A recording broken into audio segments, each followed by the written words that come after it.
Hello from Cybos. Good morning, good afternoon, and good evening to you all. My name is Deepesh Patel, editor at Trade Finance Global. Trade isn't just the exchange of commodities. It's a tapestry of human connections, cultures, and stories from every corner of the globe. Trade has no borders and no barriers. Despite challenges, be that conflict, political tensions, or cultural differences, trade has an uncanny resilience. It bridges divides, finds common ground, and keeps the world connected. At the heart of trade, there's a human element, unseen, yet ever present. To create inclusive trade at a macro scale, we fundamentally need to create environments for an inclusive society. On the micro, the everyday, people must come first.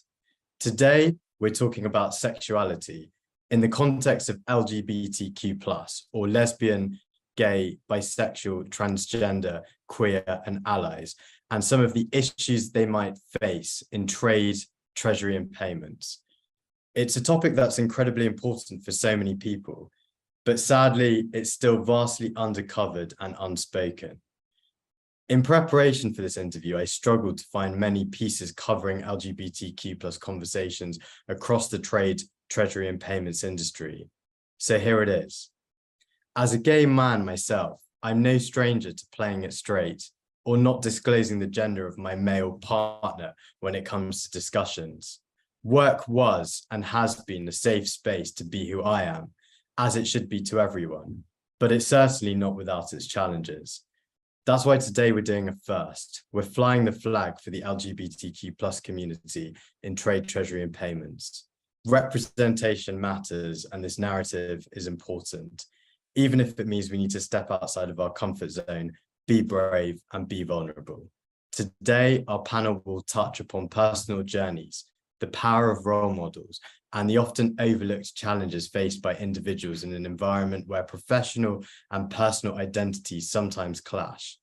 We'll discuss the invaluable role of allies in fostering inclusivity and understand the transformative steps the industry needs to adopt for a brighter, more inclusive future. We aim to uncover gaps, celebrate strides made, and together envision a future where every voice is heard, every story valued. I'm so excited to be joined by world-class leaders, the heroes of trade, treasury, and payments. We have Catherine Lang-Anderson from Allen & Overy, Natasha Condon, JP Morgan, Roberto Leva at the Asian Development Bank, Rogier van Lammeren from Lloyds Banking Group, and Alan Koenigsberg from Visa. Welcome to Trade Finance Talks TV. So to start with, I'd like you to all give a quick elevator pitch. In no more than 30 seconds, who are you, where are you from, and what do you do? Catherine, over to you. Hi, Deepesh. Thanks so much for having me today.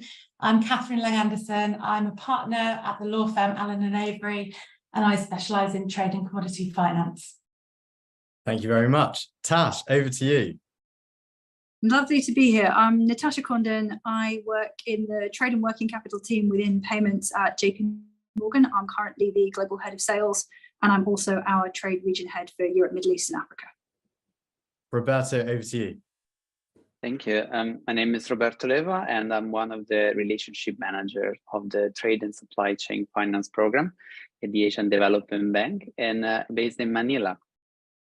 Thank you. Rogier, over to you. I am the head of trade and working capital products here at Lloyds Bank, and I joined the bank in 2009. And Alan, over to you. Hi there, I'm Alan Koenigsberg. I work for Visa. I'm based in Los Angeles, California. I've been in this business a long time. I've been with Visa for 4 years.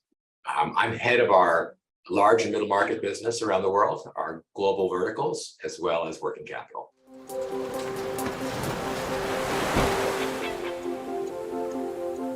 Thank you very much. So to start with, some personal perspectives, and Tash, I'm going to ask if you can share your personal journey in the industry as a bisexual woman and discuss some of the challenges and triumphs in your career so far, especially within the context of trade and treasury. Yeah, happy to. So Natasha Condon, I've been in the industry now, I think terrifyingly coming up on 19 years, which I can't quite believe. And like most people, I fell into trade finance, as it happens, completely by accident, applied for a job that looked exciting, didn't really understand what it was, and found myself in a team of brilliant people who welcomed me in, despite the fact they had no idea what this 20-something girl was doing, wandering around the office at Citibank in 2004.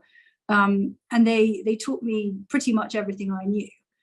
But at that time, I was very nearly the only woman there. And frankly, the thought of coming out at the same time seemed a little bit like adding insult to injury. So I think, like a lot of people do, you know, they were a very welcoming team. I liked them very much. When we talked about what we did at the weekend with our families, I just said he. I'm bi, it might have been true. It didn't happen to be, but it could have been. And then over the years, it made me increasingly uncomfortable as I got more senior and more confident, I think, in my role, that I was effectively lying to these people who I really liked and respected and trusted in many different ways. And so I started kind of being out to more people, close people. I have always been incredibly fortunate in my managers. And my manager, in fact, back then was one of the first people I told, and you know, he reacted the way you hope anyone would react, i.e. it wasn't a drama, there was no fuss. And then 2016, I got pregnant. And in fact, I went to my manager at the time and I said, I really did trust him. And I said, you know, we're thinking of getting pregnant. And obviously when there's two women involved, it takes a bit of planning. And he said, that's very inconvenient. I have a big project I need you to do. Can you put it off until next year? And he didn't mean it in a bad way at all, but I did have to gently explain, you know, sorry, boss, this isn't something I can really guarantee. He was incredibly supportive. And while I was as soon as I was visibly pregnant, you're in a whole different place as a woman at work, never mind any conversation about sexuality. You know, people come up to you and they touch your stomach and they ask you how your husband's doing and all these kind of questions that are a little bit maybe more intrusive than they would feel comfortable doing at other times. And at that point, I thought, this is just silly. I like these people, I trust them. This is a warm and welcoming environment. And I really started being a bit more open about it. And then I was fortunate enough to be promoted on maternity, a management role, my first big management role. And so after that, really, I was much more open about who I was. And then moved over to JP Morgan at the beginning of 2020. And it did feel very liberating to come into this organization from day one as myself. And everybody who knows me here has known me as I truly am from the beginning. And it was incredibly welcoming. I should also say that the Pride organization and the employee group that supports sort of LGBTQ plus employees is extremely welcoming at JPM. They're also very enthusiastic. They basically tackled me as I walked through the door and immediately put me to work. So now I run the Bi Plus Council. I'm a co-chair of that, which is our global employee group for Bi Plus identified employees. There's also an executive council for moderately senior people who are LGBTQ plus and allies. There's a special group for the corporate investment bank that just kicked off, which I'm on the steering committee for. So incredibly welcoming. And since then it has been, you know, a very, I say liberating is the right word. It has been a liberating experience. And I really feel very fortunate to be where I am. And I think I've had sponsorship from some truly fantastic managers, mentors, senior people during that time who have made it very clear that they were right there beside me. Thank you very much, Tash, and thank you for if I could sharing. say, I spent 10 fabulous years at JP Morgan, and I was honored to be one of the first members of the executive LGBT committee at JPM, and that was fully supported by Jamie. And Brad Baumel is a force of nature. He absolutely is. Brad Baumel, for anyone who needs to know, is the head of the Office of LGBTQ plus affairs at JP Morgan. And force of nature is precisely the correct way to describe him. Wow. And I think within that context, the importance of role models and having those visible role models is really important. Catherine, do you have anything to share about the value of having those role models within our industry and how this has perhaps influenced your career to progress as partner at A&O?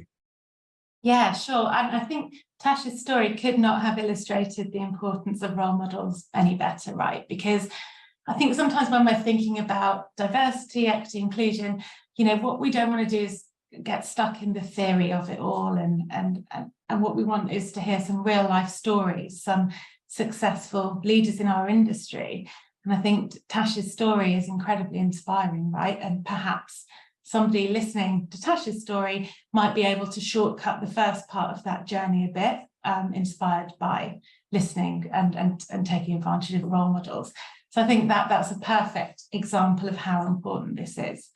I think in my own career, I've benefited so much from role models along the way, right from the beginning, right from deciding to do trade and commodity finance in the first place, and which, like Tash, was 19 years ago as well, which is quite shocking.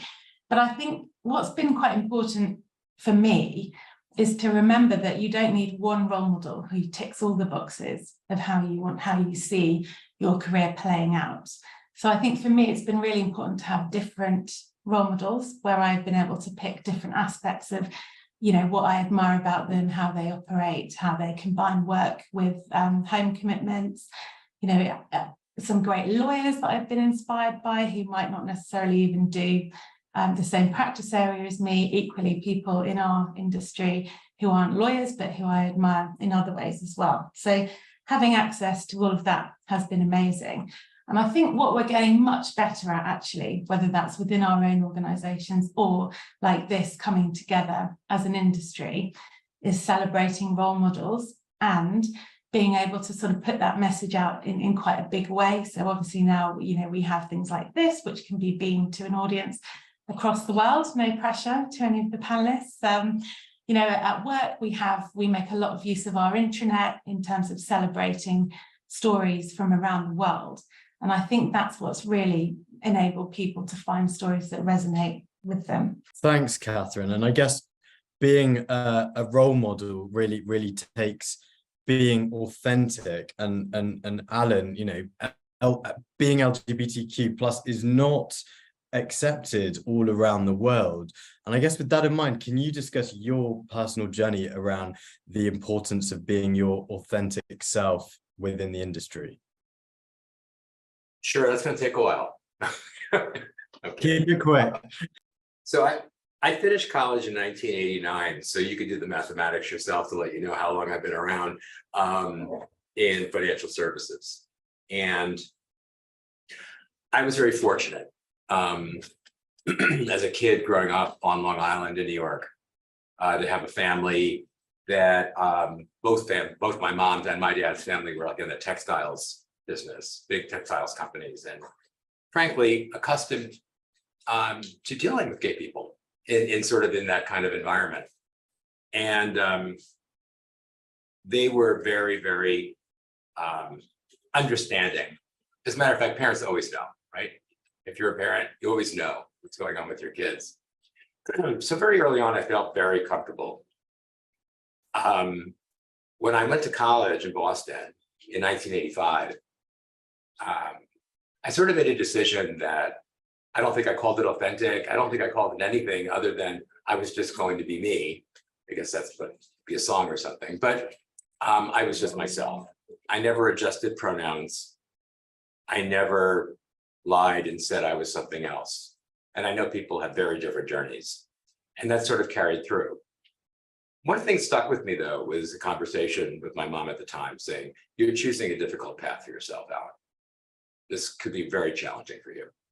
Not everyone is understanding as the little circle that you're in and in college. So when I went to work, I started my career in 1989 at American Express in Fort Lauderdale, Florida. That was my first introduction to what this was going to be like. And these were different times.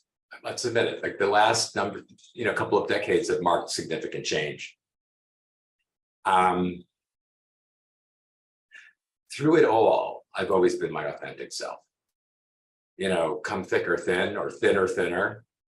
I think the positives for me have always outweighed than any of the negatives, either perceived or real. And I'm proud of that. I've been with my now husband and partner for 28 years. We had that in common, that we never, needed to concoct a sort of a false identity for ourselves. And I recognize that in the industry we're in, transaction banking, corporate banking, trade and finance, we're all out there. Some of us reveal more of ourselves than others, and that's okay. But I think all of us on this call who are authentic and are their real selves are yourselves role models for everybody. And I can't tell you over the years how many calls that I've received, whether it be at Amex or JPM or Merrill, and now at Visa, for young talent coming in the door, where it's not that I disclose that I'm gay, but I'm just who I am. Like if I talk about what I did over the weekend, I'm like, my husband and I went to the movies. It's not like I needed to advertise it or anything. But how many calls I get by saying, you changed something in me just to be who I am. And I think it makes better performance. It makes a better professional over time. So I think in short, my experience has been net positive. But I also recognize that there have been situations in my experience and over the timeline that some things have, been negative or uncomfortable for me or for others that I've just had to manage. But I think my North Star has been, I'm going to be authentic. I'm going to be myself. And if a company or a colleague or a client or whatever can't understand that or doesn't want to, work with you, well, that's not really my problem. It's their problem. And if there's something I can do, to help, I will do it. I'll give you one quick story, one quick one. I've been in situations of covering clients. I've been in product. I've been, internal constituencies, external clients. For a period of time, I was covering FIs in the Middle East. So this nice Jewish boy from Long Island, who happens to be gay, is off to Saudi. I was more concerned about the other part of it, but I love those people. I love my clients. I was always a student of my clients. Out to dinner one night, I'll take all the names out to protect the innocent. I wear a wedding ring. I have for years. And one of the gentlemen said, what's your wife's name? And it was a pretty group of clients and colleagues. And I turned around and said, John. And you could have heard a pin drop at that table immediately. And I didn't do it to embarrass him. I did it with a smile and a giggle, as usually I'm a little bit jovial. And he immediately was very apologetic. And I said, there's no reason to apologize. It's totally okay. Totally okay. I said, but, I wasn't going to lie to you. And so the conversation progressed, and we've stayed friends all these years. But I don't think he's ever asked that question again of anyone else. But there's things like that that do occur, and it's a moment. It's really a true moment where you could change hearts and minds in a second. So I think I'm proud of who I am. I'm proud of the things that I've done. Lastly, intersectionality is a really big deal. I don't think we invented that word until later. But like, what are you first? For me, I was never gay first. I was, a professional and this and that. I just happened to be this. I mean, what does it make a difference? It doesn't make a difference. So what's the big deal all about?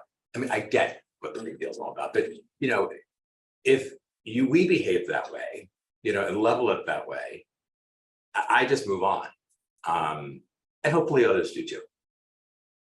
Thank you very much, Alan. And I think having those straight assumptions and removing them and challenging them is really important. Rogier, as an openly gay man at Lloyds, how has your experience been in the trade and treasury sector? And perhaps you could share a bit about your career journey and also touch on Lloyd's focus on DEI, particularly with regards to those straight assumptions that Alan mentioned earlier.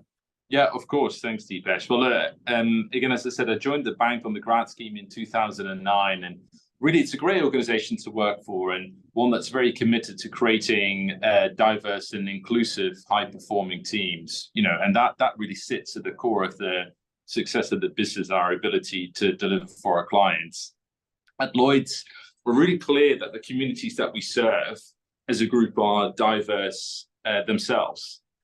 Our purpose as a bank is to help Britain prosper, and therefore, to do that, we need to represent the diverse nature of those communities. So it's really clear that as an employee of the bank, that it's something that the institution really cares about deeply and does a lot of work around. More personally, I've always been very comfortable in my own skin and open about who I am, and I'm sure a lot of that is down to my family and my honest Dutch upbringing as well.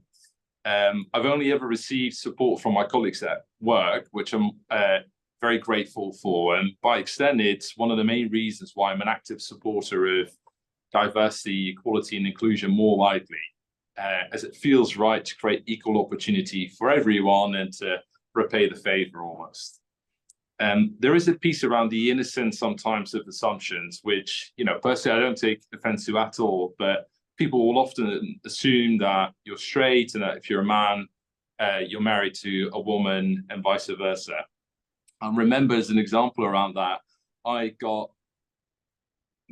married to my husband, Jeffrey, in 2017. And after coming back from our honeymoon, lots of people come over to congratulate me and sort of ask me about my new wife. So it kind of felt like in the first couple of days of being back in the office, I had to kind of come out all over again to 100 plus people, again, all sort of with the best intentions, and the innocence was absolutely there, and I was absolutely fine to tell people that Jeffrey and I had a really good honeymoon. But just a good example for you there. I guess more widely, and you've heard the other panelists talk about this a bit as well, in our profession and industry more widely, we meet people from different backgrounds and with different viewpoints all the time. And whilst I would not ever pretend to be someone who I'm not, equally, I think it's important to recognize and respect the diversity of thoughts and beliefs of those who you meet in the different parts of the world that you might meet them in as well.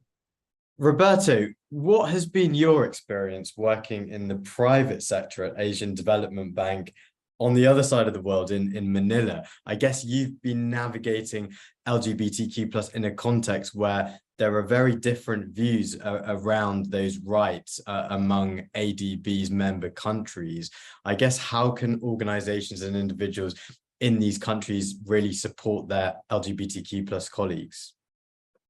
No, thanks. So, well, first of all, I would say that ADB is per se is an inclusive organization. So my colleagues are open-minded, and it's amazing to work in a place that has so many nationalities and background storing, and being part of our community, LGBTQ plus, it adds just another layer of diversity within the bank. Now, like many other private organizations, we do have a pride group that people can sign up to, and we often have events. Some of them are in person, some of them are online.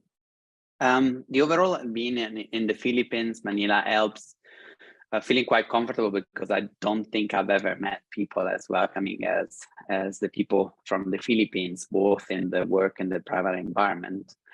And I have to say, within my immediate work environment, I don't feel much of a difference from when I was working for a commercial bank here in London.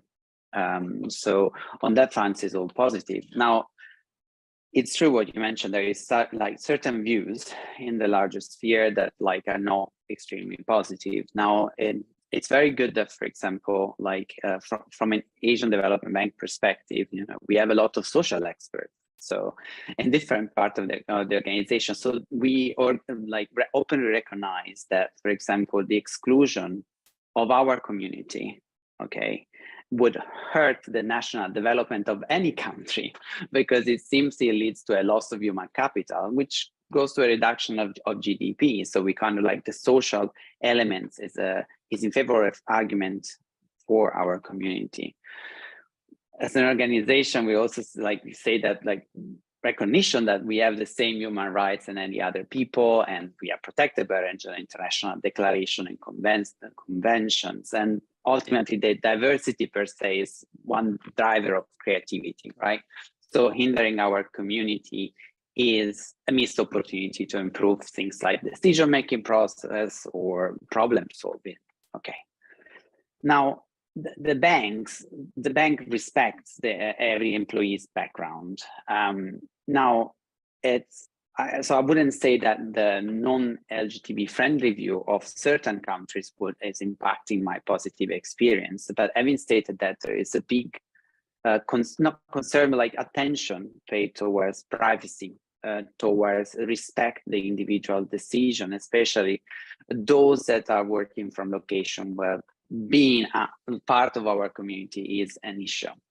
So, for example, these colleagues might not tend to join official mailing lists and would then access the information from a different angle, maybe public when it gets published online.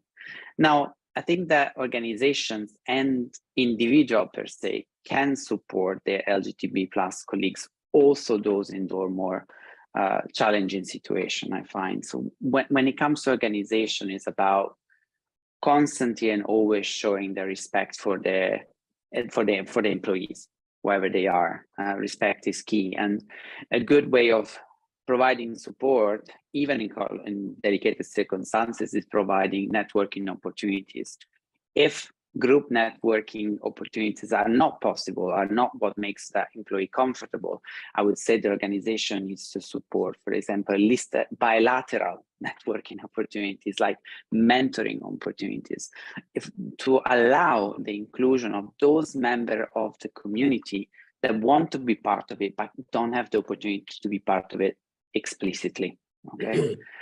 I'm also in favor, I would say, of the opening mobility opportunities when possible, when employees located in less welcoming country would like to try and experience a different life for themselves. I know that it's not easy in every circumstances, but I would always push for organization to join lobbying effort to support social development and inclusion, including LGTBQ+. Now, because larger companies, including Moderator, such as where I work, might have the possibility to influence positive the view of governments on the matter, and should, in any case, take a positive stance in support of our community. When it comes to individuals per se, I would say it's back to the word of respect. So everyone needs to treat their colleague with respect, and they need to try and get to know their colleague, to try and ultimately normalize what being part of our community means. Because once you get to know something, you get to understanding you at that a level of, for example, of fear and exclusion would drop quite significantly. Also because I would assume in many cases, individuals are not very supportive of the community, mostly for a lack of understanding and direct relationship with people like us. Thank you very much, Roberto. And I must also give a shout out to our incredibly talented and inclusive team in Manila there.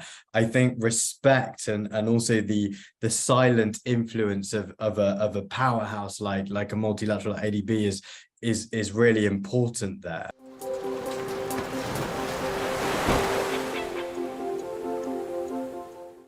Let's go on to discuss the roles of allies in the finance industry, because I think that they're really powerful and they bring a lot to the organization. I mean, Catherine, can you discuss the role of an ally within our industry, the power it brings to the organization, and also the dynamics. I think we touched upon this about knowing when to kind of step back as an ally. So I'm a really proud ally, and that I've got to say I've taken so much from being an ally. It's really enriched my life, my career, and at A&O, our network is called A and Out, brilliant name, I think, and we've got a very strong kind of allyship network around that as well.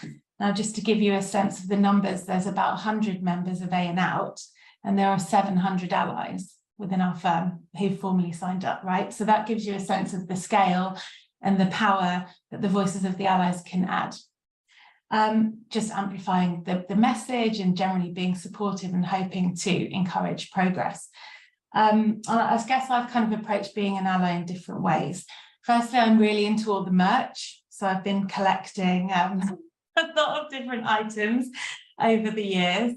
And I think even though maybe that sounds a bit trivial, I think it's powerful in itself, just having these symbols of solidarity, you know, walking around the building with my rainbow lanyard, lots of different items in my office, mugs and things. I think that's actually a really powerful display. Always trying to attend events. So I think showing up is hugely important as well. And it's not exactly a hardship because frankly, I think our A and Out events are some of the best events that we do. I think what's been quite really great opportunity for me as well is using my legal skills as an ally. So we've had the opportunity at A&O to be involved in some pro bono projects that are specifically focused around helping progression on LGBTQ plus issues. So I was involved with colleagues of mine in a project with an NGO called Redress, which was looking at the laws in certain African countries around around being gay and around discrimination and around firstly what the laws say and then in practice what happens. And that report's been a very powerful springboard, hopefully, to advocate for change.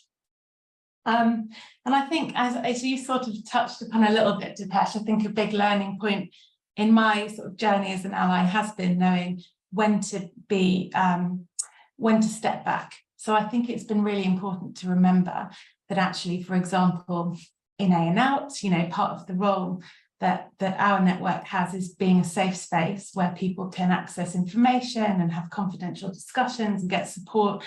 You know, some people may not be out at work or out in all parts of their lives. And I think it's really important to respect that space as well.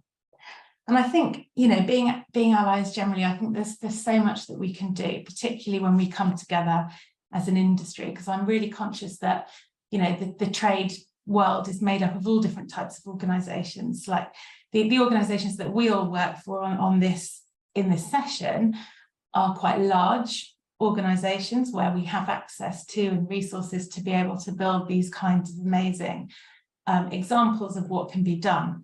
But that's not the case for all of the players in our industry. So I think I actually think it's a big responsibility on me as an ally to try and talk about some of the progress that we've made in my organisation and how we can take inspiration from that when we come together as an industry.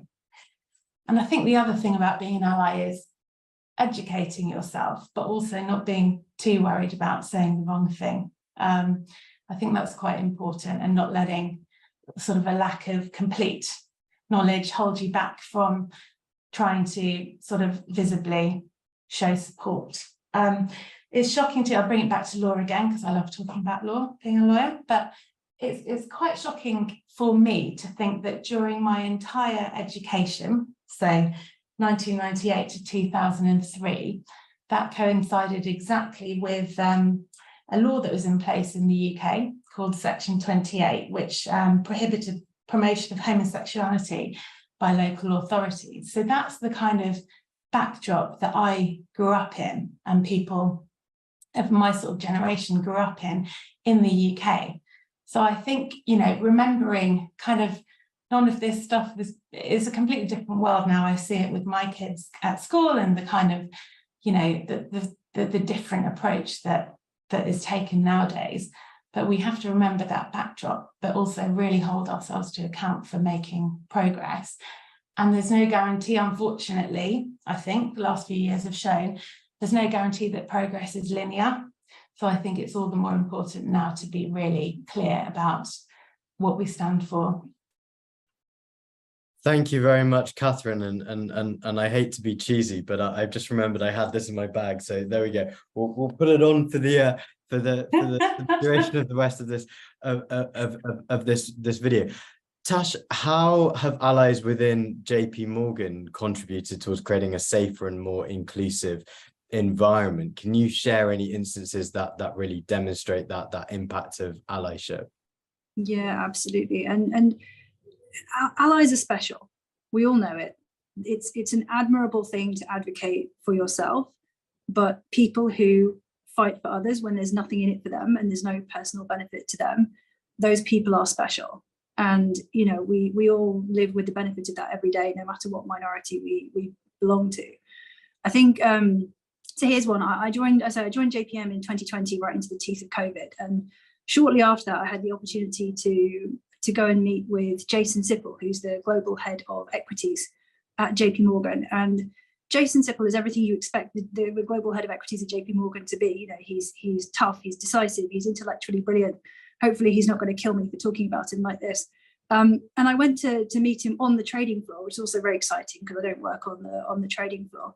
And he's sitting there in this great big beautiful office with a huge great "I am an ally" sign on his desk. And I thought, how brilliant. The trading floor, not always famous for being a place that's, you know, the most inclusive of all locations in finance. And he's a massive ally. He turns out for us every time we ask him. You know, he supports us in public and in private. And, you know, people like that are also role models that we need in the organization. And, you know, when, as again, everybody knows, when you speak to somebody, every time you have to come out, you're taking a little risk, right? It's a small act of courage. You don't know what kind of reception you're going to get. Somebody says to you, you know, oh, you know, I was out with my wife and kids at the weekend. What were you doing? And you have to make that split-second decision. Do I use a pronoun in my answer, or do I censor myself? And it's an act of courage. It's an act of trust each and every time you do that. And you have to do it again and again and again. And every time you meet someone who is welcoming, and maybe they're wearing the rainbow lanyard, so you don't need to worry about the conversation. You know it's going to be okay if you say she. That is incredibly reassuring. And in fact, I have been thinking about how I can be a better ally, even within the LGBTQ plus community, right? I'm B. I'm not L or G or T, or, you know, I don't call myself Q. There's other people I can be a better ally to. And I made myself a New Year's resolution this year, actually, that I was going to be a better ally across the board. And with great enthusiasm in January, I signed up to all of our employee groups. So the Black advocacy one, the one for Asian employees, the one for employees with disabilities, our military vets organization, I joined the lot. And it has been actually very awesome. And I've learned a lot, and now I get a lot more email than I did before. Thank you, Tash. And I think when you look at being a role model and also being an ally within your organization, I think that's one element. Let's now look at the other side of the coin, which is being a role model outside of your organization. And Alan, I know you have a couple of engagement outside of Visa in terms of, you know, with not some of the non-profit boards. Can you talk a little bit more about that, what that does for you, why you do it, and also what that does for you when you go back into the office at Visa? First, I would say I agree with the panel that first, we're working for profit in most part companies, and being inclusive is good for business. Period. End of story. And when you can bring this together with your commercial opportunities, it really is dynamite. And I've been fortunate to have been able to do that a couple of times, working with a client and doing cross promotions between pride organizations, or doing even product development with clients that specifically target the LGBT plus community. Some of this is absolutely incredible. It falls right to the bottom line of a company. So it demonstrates not only are you supportive of your employees, but you want to be able to do business in a meaningful way, you know, with your clients that include LGBT plus folks. In terms of like external work, you know, that I've done over the years, Really quick one. I recognized that during the financial crisis, I was living in London. I recognized that I didn't have hobbies like I did when I was younger. And it sort of in my 40s began to scare me that I was so over-indexed on career that I stopped doing other things. So I was with bankers day and night, no offense to anybody, but I didn't have kids. So you don't have those opportunities to meet people outside your circle, if you will. And I made sort of that kind of New Year's resolution also, that I wanted to start giving back. I thought maybe I can join a nonprofit board. And so over time, I've joined two, which I'm very, very proud of. One's on the entertainment side of the house, which is Outfest, based in Los Angeles, which is a worldwide organization from film festival all the way to screenwriting and supporting young LGBTQ+ artists all over the world. And it brings me an incredible amount of joy. Believe it or not, yes, you could bring your banking skills and your trade skills to boards like that because they need that along with creatives. And I've worked with the Ackerman Institute in New York, just joined their board of directors. But over the last 8 years, I've worked with a subset group called the Gender and Family Project, which essentially looks after kids that express themselves in another sex as they grow up. And sometimes these children are very, very young and they require counseling, and often these families can't afford it. And Ackerman provides that if needs be at no cost to those families. And it's a very, very powerful message. Yes, it can be controversial too, but it does exist. It is out there. It is real. Whether you don't understand it, all you need to do is accept it, that it helps. Being affiliated with large companies also gives that opportunity too. Between nonprofit boards and what you do for a living, sometimes magic happens and you can bring all that together, where a company really wants to support that org, whether it comes to training, where you can bring that nonprofit into the company and do lunch and learns. Those are always well attended by allies, if you will. All the way to, a gala dinner event where a company can show its leadership, its sponsorship. I think all of that is positive. I think all that sends a very positive message about your own personal commitment. Folks often ask me, how do you make the time? I'm like, you make the time. It's like going to the gym. You make the time to do it. It's important to me. I think also it's been probably one of the more rewarding things about my career is that you have like different things, a balance of things, and I continue to learn. Not a negative comment, but I think we've entered an era of Pride Month and lots of logos turning Pride colors, which always delighted to see, and nothing negative, or no negative aspersions intended. But you do see companies that turn their logos, Pride colored for a particular month that may not be through and through as authentic as we would like. But for somebody like me that's been around long enough, I'll take it as we can get it. I don't have a political axe to grind at all. But what I do expect, though, personally, I won't speak for my company, or my company's great, but when when things happen, when awful things happen or good things happen, when there's a shooting in Orlando, companies need to say something because their people are hurting. And when companies stay silent, it says a lot. It does. Marriage equality. All you need to do is look at the companies in the US that signed the amicus brief for the Supreme Court and look at the companies that didn't. That's all you need to know when you're looking for a job, right? Being a gay LGBT plus person. You don't need to do all kinds of research. You just look at that letter and look who signed. Every major financial institution pretty much in the United States, at least the big tier ones, signed that letter, signing their support. So I think that's another form of allyship that comes from the company, expressing it through and through. And it's meaningful. It's more meaningful than a billboard or a plush toy. Thank you, Alan. And yeah, I think interesting there that you're bringing it back to it makes business sense, and the end consumer, even though we are a B2B industry, we are ultimately a B2BC industry run by humans, run by people. It's great to hear from Catherine as one of the best of the allies that we have around how she viewed this and the active sort of role that she and a lot of others like Catherine play in not just LGBTQ plus inclusion diversity, but inclusion diversity more widely. I think what I would say is that the allyship is a massively important sort of part across the full spectrum of diversity, equality and inclusion.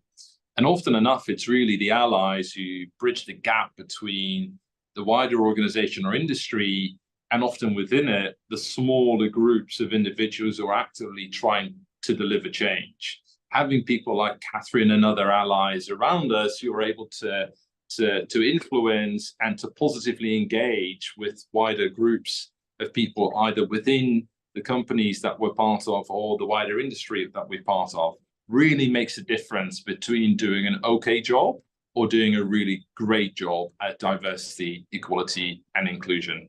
And some very useful resources there, and we'll definitely be publishing those alongside. I think there are a lot of learnings and takeaways for everyone watching this video.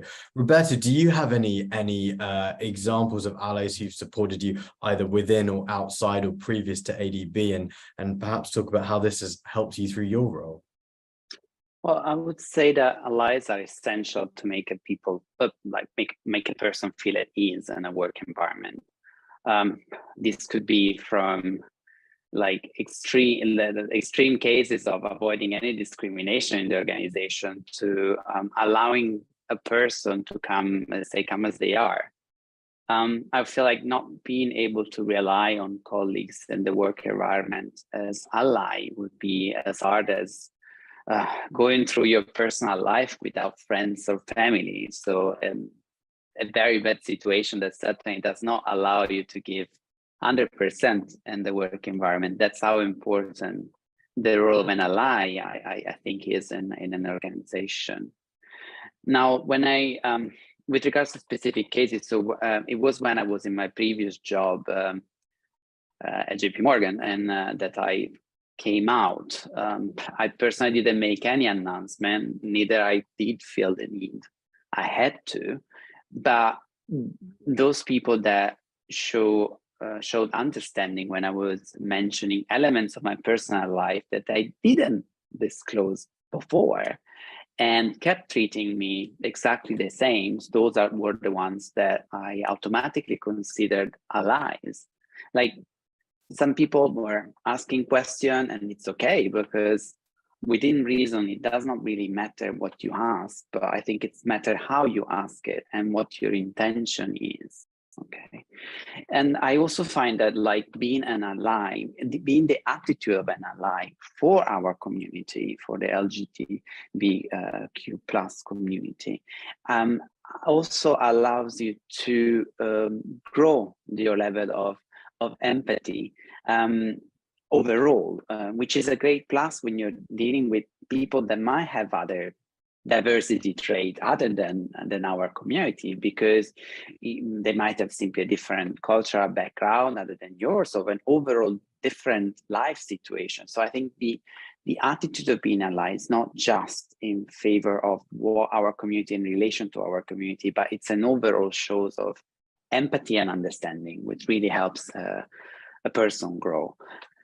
In my current role, I basically already introduced myself as I came off the plane as a person that felt today totally easy with his sexuality, and openly spoke about what I was when asked. Let's put it like that. So I also think that my current situation, I'm older than when I was in my previous job, and I've been out longer. So I felt like having allies around me, of course, is still extremely important. Of course, extremely very support to provide to perform even better. But that showed me how important it is to have that sort of environment around you, especially when you're younger, or you have just made changes to your personal life. You must have just come out. In that specific environment, and being surrounded by people that have understanding, that show proactively that ally sign on the desk makes the hell of a difference, and really help the person make their first step in what could be a completely different phase of their life, in finding their own, helping them finding their identity by simply being able to talk about it. So that's how important I find the role of an ally. No, thank you, Roberto. And look, I appreciate, gosh, this conversation is not easy. It's not straightforward. There are no kind of easy answers given the topic. But I think for the fact that at least we're starting the conversation and we're having those, and we're starting to introduce the topic to our industry is the start. And I guess that moves on to our final theme, which is really key kind of take homes, what the industry can do or should do to move this forward.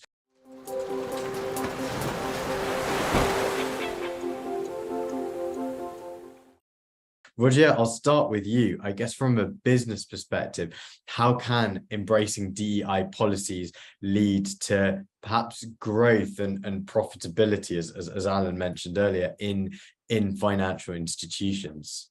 Thanks, Deepesh. Yeah, look, so definitely a talk about that, particularly in trade, treasury, and payments more widely. But I think, the statement holds true for, banking and financial services more widely. If I focus here on the UK in particular, which is where our home market is at Lloyds, financial services, is representative of 12% of economic output, employs 2.5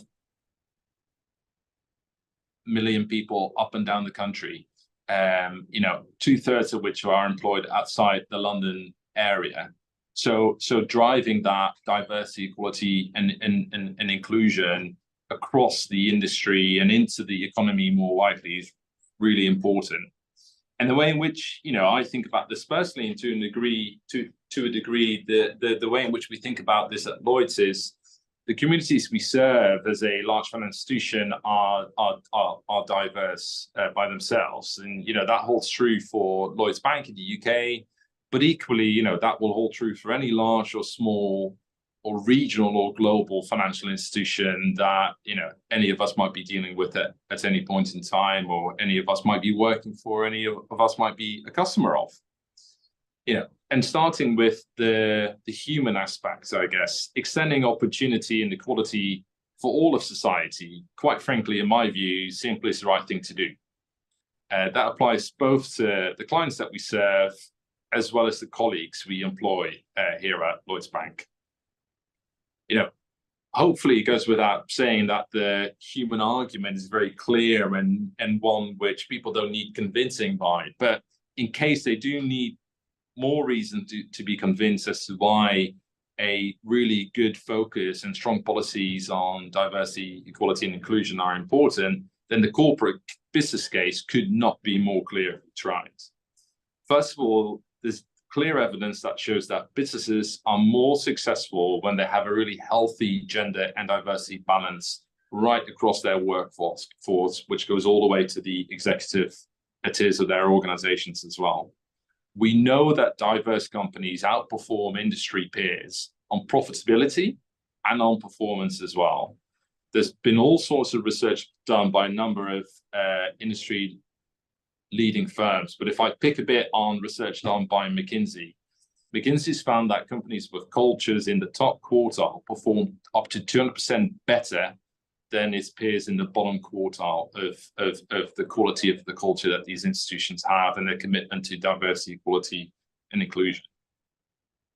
The next point that I'd make is that diversity across teams and the commitment to diversity is known to drive better quality of innovation, better client insight, and equally ensures long-term success of those teams and the businesses that they form part of.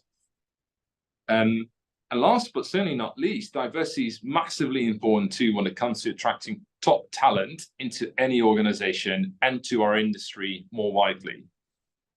Another piece of research done by Deloitte has found that 88% of employees believe that culture is the second most important factor when they decide who to work for and if they want to work for a certain organization. And that's second most important after pay and compensation. So particularly attracting top quality talent into any organization and into our industry more widely, I think we all agree is a big strategic priority for everyone. And so therefore, it's very clear to me that it's not just the human aspects and quite frankly, extending equal opportunity to all being the right thing to do from a human standpoint and a personal standpoint, but the business case is very, very clear. Fully understand that maybe not everyone is motivated by social justice, but all best-in-class leaders should be aware of the clear business case for diversity. And by extent, I'm very happy and very proud to work for a company which is equally committed to diversity, equality, and inclusion in the same way in which I am personally, and the way in which my team are. And we're actively using that to ensure that we create a diverse and inclusive, high-performing team in our organization. Catherine, I know there have been some policy recommendations from a kind of A&O perspective. Are there any that you can share that you believe that can help us create and foster a more inclusive environment for LGBTQ plus employees? Yeah, I think what's been really powerful for us is having a very strong message from the very top of the organisation about what we stand for, and then that sort of is able to, people feel empowered throughout the organisation to build on that. I think having really strong networks, we touched on it before, but that's been a game changer for us in being more organised about how we approach this. Coming back to role models again, making sure we're profiling people, making sure we're bringing in external speakers, which we do quite often, that we can learn from in this space as well. And I think in terms of actual policies, we've done a lot of work, as many other organisations have, in really scrutinising our policies and making sure that we are making them as equitable as we possibly can. And that's around being really clear on things like parental leave, things like gender neutral spaces and facilities, things like where we stand on discrimination and what happens if there are instances of that, just going right through our policies with a real lens, and also hearing from our LGBTQ plus community about what's needed in terms of organisational change, rather than just assuming what we think might work. Thanks, Catherine. And Alan, I guess drawing from some of those previous coaching experiences and engagement with also future leaders, what do you think is the industry's responsibility to create and foster that inclusive environment in trade, treasury, and payments? Because I think that's important. We as an industry, as I said earlier, trade crosses borders, trade has no barriers. Do you think it's our responsibility as an industry to accelerate that inclusive environment? I know it's going to sound cliche, but inclusion is a journey without an end. It just continues to move on and move on. And when I reflect back on my experiences in this industry, it's changed so much, but there's so much to come, not only for LGBT plus, but for other underrepresented groups, whether we call them underrepresented in markets or not, which will be the end of my political statements for the day. But I will say that for me, I know it when I see it. Like when I look at companies, I look for good leadership, excellent leadership. And Visa has incredible leadership and treats inclusion and diversity right at the top as one of the most important things we do. Because when we recruit, and you recruit a broad slate of different kind of people, different people from all over the world, you will get better results, because you don't have a sort of a monoline of groupthink. You have a lot of different voices from a lot of different backgrounds that sort of add to that voice. I also think that companies that create this kind of environment, employees know that even if they're working in a place in the world where being gay is illegal and punishable by whatever that is, that you're safe inside the four walls of your company, and your company will do what it needs to do, to support you. So I think that manifests itself in all kinds of ways. I think our industry, well, I think the financial services industry over the years has become a lot more inclusive and a lot more diverse. I think this is not a bad news story. I think this is a good news story. I think there are still parts of the like sort of the subsets in the industry, maybe trade is one of them, where it doesn't look as diverse as other places. I'll give you a quick example. When I was at B of A Merrill, 5 fabulous years there, great company. The investment bank had a specific LGBT plus recruitment program for iBankers, which I thought was fantastic. And I thought to myself, how does that work? You know how it works? Because a lot of the younger people out there are out from the beginning, sort of like young Alan was, they're just out there and they want to be invited to a LGBT recruitment event for investment banking. I can't speak to the current state of the program. I'm sure it's fine, but that's a pretty amazing step for a company to take, to go out and actually look for a diverse set of voices that will help ultimately, like to the point, I'll answer your bottom line. I think also companies have a voice and a platform, and they should use it wisely for whatever topic it is. Thanks, Alan. And Tash, I'm going to ask you a similar question, but I guess what's next for the industry from your perspective, and what should people perhaps in other large banks around the world do or think about to really encourage and drive that conversation forward? And let's be honest, the conversation is not happening very publicly, as we can see in the trade media, but how do we, really push to encourage inclusivity amongst the LGBTQ community? Yeah, and I think, everything, I agree with all my heart with everything that's just been said. And it's a game of never-ending progress, to Alan's point, right? You can always raise your standard. However good you think you are at anything, you can always do better the next time around.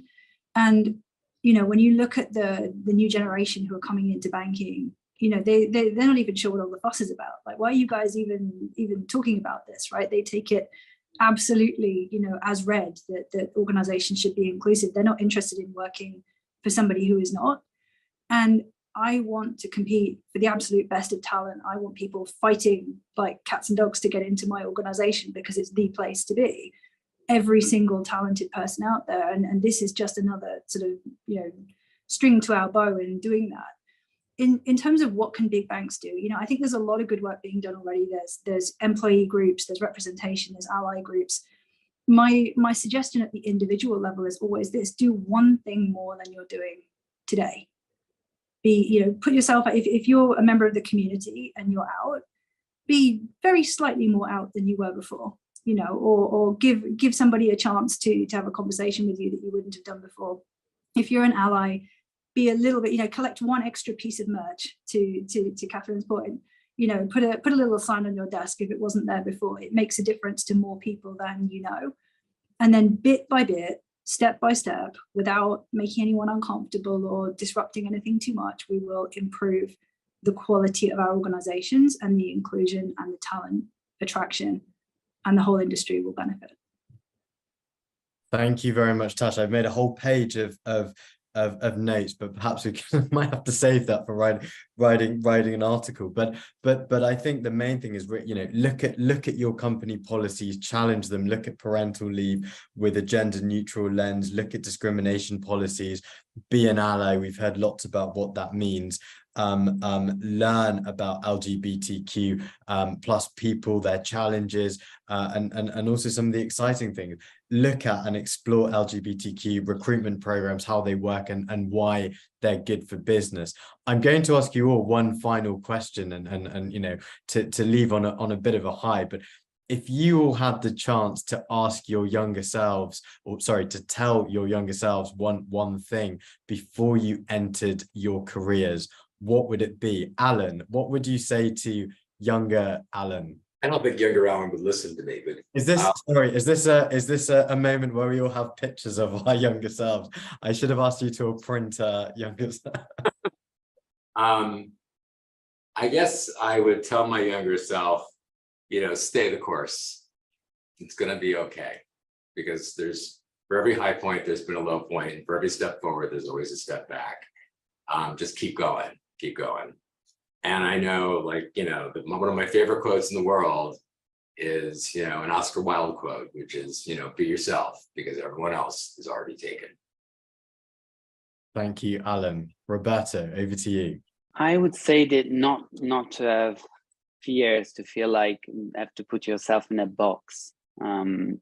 That's what I would tell myself. There is always some sort of things that you consider being right to be or being wrong to be. And I would say, no, just also echoing Alan a little bit, try to be yourself, but also try to understand that being yourself doesn't mean that you have to be as someone else more that they have in mind. Things evolve, and so can you. And just try to always put effort in things, and the result will come.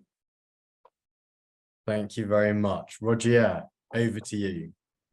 I'd say be open and enthusiastic about new opportunities that cross your path or come your way, and yeah, don't be afraid or don't be shy to engage with them in a positive way, because the positive feedback that you get from those around you will certainly exceed your expectations. Catherine, over to you. I think I would tell myself that it would, don't waste any energy not being your authentic self, and that it is perfectly possible to sort of work hard, progress your career, and also do everything else, or most of the things that you want to do in life as well. So I would tell myself not to worry about that, and have the confidence to sort of push forward, work hard, and stay the course, like Alan said. Thank you very much. Tasha, I've probably given you the hardest task now, because you're last up. What would you tell younger Tash? I think I would tell younger Tash, similarly to what I think Alan and Roberto said. It's going to be fine. You're right now at the beginning of your career, you are worried about being bi. You're also worried about being a woman. You're worried about the potential for being a mother, and whether those things are compatible with having a successful career in this industry. And actually, when you get out there, you're going to find yourself surrounded by incredible people of incredible talent who are none of those things, not women, not mothers, not bi, and they will still welcome you and take you for what you are and value you and what you can bring to those organizations. And therefore, in the end, it's going to be fine. Natasha, Alan, Rogier, Roberto, Catherine, thank you very much for joining us on this very special Trade Finance Talks TV video. I think, it's fair to say that you guys are the humans, the leaders, the heroes, and the role models of trade, treasury, and payments. And to all of you listening, I hope this lets off a little spark in your mind to think about what you can do, be that as an ally, be that as a member of the LGBTQ plus community, because I think actions really do speak louder than words on this. Thank you very much. Be yourself.